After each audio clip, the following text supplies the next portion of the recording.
ગરમીમાં પેટને ઠંડક આપે અને મોંમાં મૂકતા જ પીગળી જાય તેવી સોફ્ટ બરફી.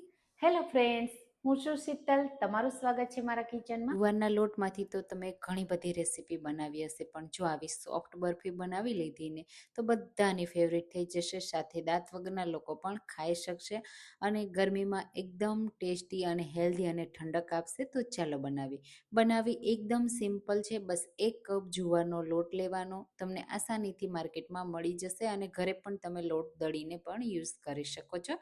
હવે સરસ રીતે પહેલાં આપણે લોટને ડ્રાય રોસ્ટ કરી લઈશું. લોટને સરસ એનો કલર ચેન્જ થાય ને ત્યાં સુધી શેકવાનો છે. તો આ જુવારનો લોટ છે ને ઘઉંના લોટ કરતાં થોડો સફેદ કલરનો હોય છે. તો ઘઉંના લોટનો કલર જેવો હોય ને એવા કલરનો આપણે શેકીને તૈયાર કરવાનો છે.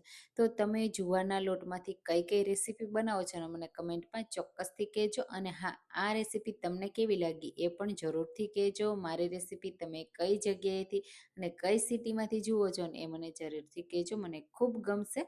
હવે અહીંયા તમે જુઓ, જેમ જેમ આપણે લોટને શેકાતો જશે ને એમ એનો કલર ચેન્જ થતો જશે. થોડો શેકાવામાં તમને હળવો લાગશે, એકદમ લાઇટ થઈ જશે.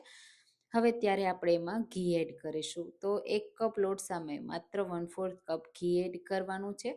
આ જે સોફ્ટ બરફી બનાવીએ છીએ ને એમાં ઘી વધારે જરૂર નથી પડતી. અને ગરમીઓમાં આપણે ઓછું ઘી ખાવાનું પસંદ કરતા હોઈએ, પણ જો મીઠાઈ ખાવાના શોખીન હોય ને એને મીઠાઈ ખૂબ પસંદ હોય તો આવી રીતે તમે ચોક્કસથી ટ્રાય કરજો. તો થોડું થોડું આ રીતે ઘી આપણે મિક્સ કરતું જશું એટલે સરસ રીતે લોટમાં મિક્સ થતું જશે અને એકદમ છૂટો છૂટો દાણેદાર લોટ શેકાઈને તૈયાર થઈ જશે. તો આ રીતે કન્ટિન્યુઅસલી ચલાવતા જ રહેવાનું, લોટ નીચેના ભાગમાં બળી ન જાય અને બિલકુલ કાચો પણ ના રહે. હવે જો તમને વધારે ઘીવાળી આ બરફી પસંદ હોય ને તો તમે વધારે ઘી પણ એડ કરી શકો છો.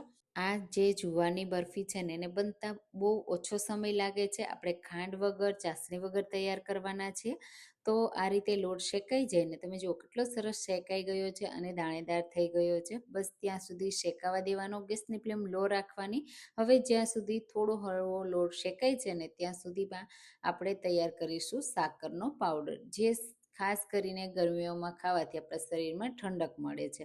તો સાકરનો પાવડરનો ઉપયોગ કરી આજે આપણે બરફી તૈયાર કરીએ છીએ. તો થોડો આ રીતનો દરદરા જેવો એટલે કે બુરા જેવો રાખવાનો, એટલે દાણેદાર આ મીઠાઈ તૈયાર થાય. હવે અહીંયા લોટને શેકાતા થોડો સમય લાગ્યો. તમે જુઓ જેમ જેમ શેકાતો ગયો ને એમાંથી થોડું ઘી પણ છૂટું પડી ગયું અને આ રીતનું થઈ ગયું. જ્યાં સુધીમાં આપણે સાકરનો પાવડર કર્યો ને ત્યાં સુધીમાં બરાબર લોટ શેકાઈ ગયો છે. અને બસ હવે આપણે એને વધારે શેકવાની જરૂર નથી. લોટ બળી ના જાય એના માટે હવે ગેસની ફ્લેમ લો રાખવાની અને પછી થોડીવાર આ રીતે ચલાવતું રહેવાનું. આ રીતે થોડીવાર ચલાવશું ને એટલે મિક્સર સરસ એવું તૈયાર થઈ જશે.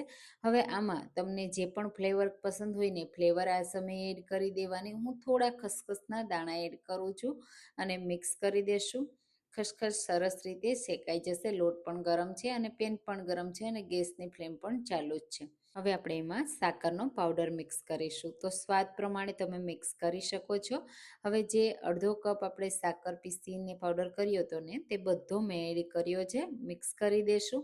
અહીંયા જો તમારે લાડુ બનાવવા હોય ને તો માત્ર આ રીતે સાકરનો પાવડર મિક્સ કરવાનો, થોડીવાર મિક્સ કરતો રહેવાનો અને પછી તમે એમાં થોડા ડ્રાયફ્રૂટ એડ કરીને લાડુ પણ તૈયાર કરી શકો છો. આજે હું સોફ્ટ બરફી બનાવવાની છું એટલા માટે પહેલાં આ રીતે સાકરના પાવડરને મિક્સ કરી દેશું. અને હવે આપણે આ રીતનું દાણેદાર મિક્સર રેડી થઈ જવું જોઈએ. પછી વધારે કૂક કરવાની હવે જરૂર નથી. તરત જ આપણે એમાં એડ કરીશું દૂધ. દૂધ એડ કરવાથી એક તો એકદમ સોફ્ટ બનશે અને જેમને દાંત નહીં હોય ને એ પણ આ બરફી ખાઈ શકશે. હા, દૂધ એડ કર્યા પછી તમને એવું લાગશે કે આ મીઠાઈ તો લાંબો સમય નહીં રહે, તો બહાર 3 થી 4 દિવસ સારી જ રહેશે, ખરાબ નહીં થાય. પણ દૂધને એકદમ બાળી દેવાનું છે. દૂધનો ભાગ બિલકુલ બરફીમાં ન રહેવો જોઈએ. અને ફ્રીજમાં તમે 10 થી 15 દિવસ પણ રાખશો ને તો પણ ખરાબ નહીં થાય. ગરમીઓમાં જો ઠંડી ઠંડી ખાવી હોય ને તો ફ્રીજમાં રાખી દેવાની. અને ગેરંટીથી આ જે મેં માપથી બનાવીને તમે એટલી બનાવશો ને તો 1 દિવસમાં જ પૂરી થઈ જશે. મોંમાં મૂકતા પીગળી જાય એવી બને ને તો એક ટુકડો ખાઈ લઈએ ને તો આપણે બીજી વાર ખાવાનું મન થાય. એ રીતે ઘરના દરેક સભ્યોને તમે ખવડાવો ને એટલે 1 જ કલાકમાં પૂરી થઈ જાય, વધારે સમય પણ નહીં લાગે. હવે આ રીતે તમે જુઓ બધું દૂધ બળી ગયું, સરસ એવું મેં મિક્સ કરી લીધું અને બધું મિશ્રણ આ રીતનું દાણેદાર થઈ ગયું છે. તો બસ હવે આપણે આમાંથી ચેક કરી લેવાનું આ રીતે સોફ્ટ છે કે નહીં. જો જરૂર લાગે ને તો આ સમયે થોડું ઘી પણ એડ કરી શકાય છે. અને આ મિક્સરમાંથી પણ તમે લાડુ બનાવીને તૈયાર કરી શકો છો. આજે હું બરફી બનાવું છું તો મેં પ્લેટમાં ઘી લગાવી દીધું અને આ રીતે બરફીનું મિક્સર બધું એકસાથે પ્લેટમાં એડ કરી દેશું. ગરમ ગરમ હોય ને ત્યારે જ તમારે થોડી સ્પીડ રાખી આ રીતે સરસ રીતે પ્રેસ કરી દેવાનું. આ બરફી નાની મોટી જેવી તમને પસંદ હોય ને એ રીતે સેટ કરવાની. ઉપરથી ગાર્નિશ કરી દેશું આપણે ફરીથી ખસખસના દાણાથી અંદર પણ એડ કર્યા છે અને આ રીતે ઉપર પણ હું એડ કરું છું. સાથે પિસ્તાની કતરણથી ગાર્નિશ કરીશું. બહુ સરસ એવી લાગશે મહેમાનો માટે. જ્યારે ગળ્યું ખાવાનું મન થાય, આ ગરમીમાં હેલ્ધી ખાવું હોય તો તમે આ બરફી ટ્રાય જરૂરથી કરજો. 10 મિનિટ ઠંડી કર્યા પછી આપણે એમાં કટ લગાવી દેશું. તમે જુઓ હું કટ કરું છું ત્યારે તમને આઈડિયા આવી જશે કે કેટલી સોફ્ટ બની છે. હવે હું પ્લેટમાંથી તમને ડિમોલ્ડ કરીને પણ બતાવી દઉં. બિલકુલ પ્લેટમાં પણ ચોટશે નહીં અને મોંમાં મૂકતા જ એકદમ મેલ્ટ એન્ડ માઉથ થઈ જશે તેવી સુપર સોફ્ટ જુવારના લોટની બરફી બનીને રેડી થઈ ગઈ છે. તો મહેમાનોને પણ સર્વ કરજો, તમે પણ ખાજો, બધાને ખવડાવજો. અને આ રેસીપી ટ્રાય ના કરી હોય તો જલ્દીથી ટ્રાય કરી લેજો. મેં જુઓ હાથથી તોડીએ તો કેટલી સોફ્ટ છે. તો ચાલો જલ્દીથી આ રેસીપી ટ્રાય કરો. કમેન્ટમાં કહેજો કે રેસીપી કેવી લાગી. ફરી મળીશું એક નવી રેસીપી સાથે. ત્યાં સુધી થેન્ક યુ ફોર વોચિંગ.